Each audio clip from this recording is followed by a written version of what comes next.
ہم وہ لوگ ہیں جو پیڑ لگانے سے پہلے پھل کھانا چاہتے ہیں. اس کا ایک بنیادی اصول یہ ہے کہ ایک نسل پیڑ لگائے گی تو دوسری نسل کو وہ پھل میسر ہوں گے. ہمیں اس انتظار کی عادت ہی نہیں. اس برداشت کی عادت تو الگ رہی، خیال نہیں ہے. خیال نہیں ہے. قرآن کہتا ہے کہ صبر سے مدد مانگو، واستعینوا بالصبر. ہم ہر چیز سے مدد مانگتے ہیں، ٹھہرتے نہیں، صبر نہیں کر سکتے. اور صبر کی ادنا ترین مثال برداشت ہے. کوئی ضروری نہیں ہے کہ میں اور آپ ایک سے لفظ بولیں، ایک سی بات کریں، تو پھر ہمیں ایک دوسرے سے بات کرنے کی ضرورت ہی نہیں رہے گی. یہی تو حسن ہے معاشرے کا کہ آپ اختلاف کریں، آپ تنقید کریں، لیکن اس کے نتیجے میں برداشت بھی کریں. بات یہ ہے کہ صرف بات کرنا کافی نہیں ہے. اس معاشرے میں بات سننا نہیں رہا. آپ کے کہنے سے پہلے جواب ملنے لگتا ہے. تو جو بات سنتا نہیں ہے وہ بات کہے گا کیا؟ میں اگر یہ نہ سمجھوں کہ آپ نے مجھ سے کیا پوچھا ہے تو پھر میرے جواب ایسے ہی ہوں گے جو کہیں کے بھی ہو سکتے ہیں.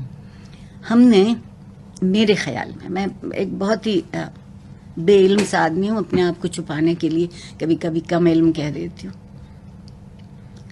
ہم نے یہ سوچا ہے کہ ہم زندگی کو املا لکھاتے ہیں. نہیں، معاف کر دیجئے حضور، زندگی املا لکھتی نہیں ہے، لکھواتی ہے. اور بڑے جلی حرفوں میں جب لکھوانے لگے تو آپ کو ضرورت ہے کہ ہوش کی آنکھیں کھول کے بیٹھیں.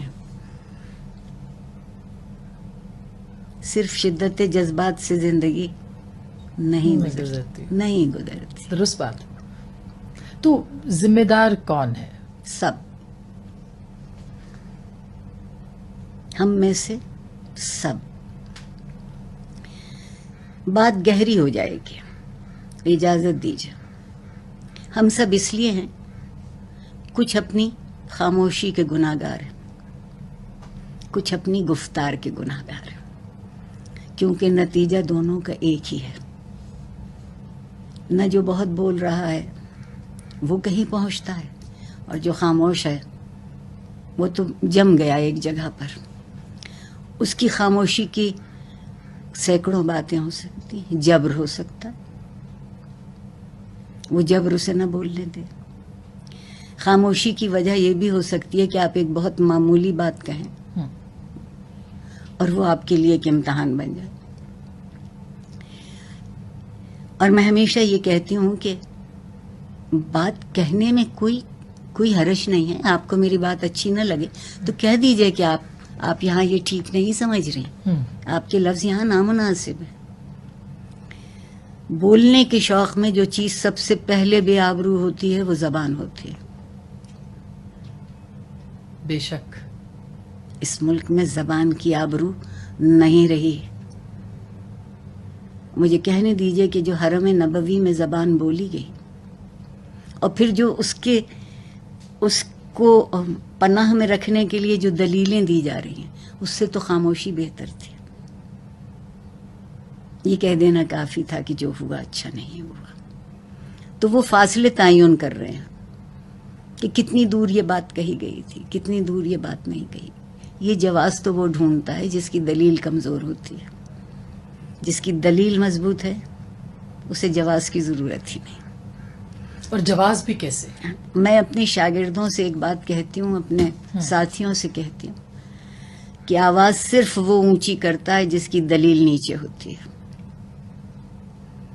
بڑھانا ہے تو دلیل کو بڑھاؤ، اس کا وزن بڑھاؤ.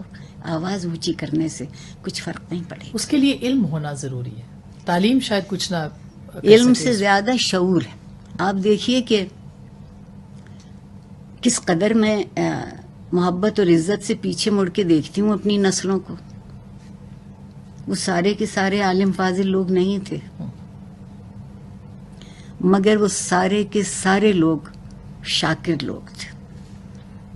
واہ، شکر کرنے والے تھے. جسے روکھی روٹی ملتی تھی وہ بھی شکر میں تھا، جو شیرمال کھاتا تھا وہ بھی شکر میں تھا. شکر گزاری ہے وہ آپ کو فرعون ہونے سے بچاتی ہے. بالکل بالکل، کیا بات کہی آپ نے. ایک جملہ نہیں، ضرور اس میں ایڈ کر دوں کہ میرے والد کہا کرتے تھے اگر آپ اچھا انسان بننا چاہتے ہیں تو شکریہ بہت کہیے. تو آپ کی اس بات سے مجھے یاد آیا کہ یہ تو شکر واقعی کیا بات ہے. کتنے بڑے ایک ہی بات کہہ گئے کہ جو بندوں کا شکر گزار نہیں وہ اللہ کا شکر گزار کیسے ہوگا.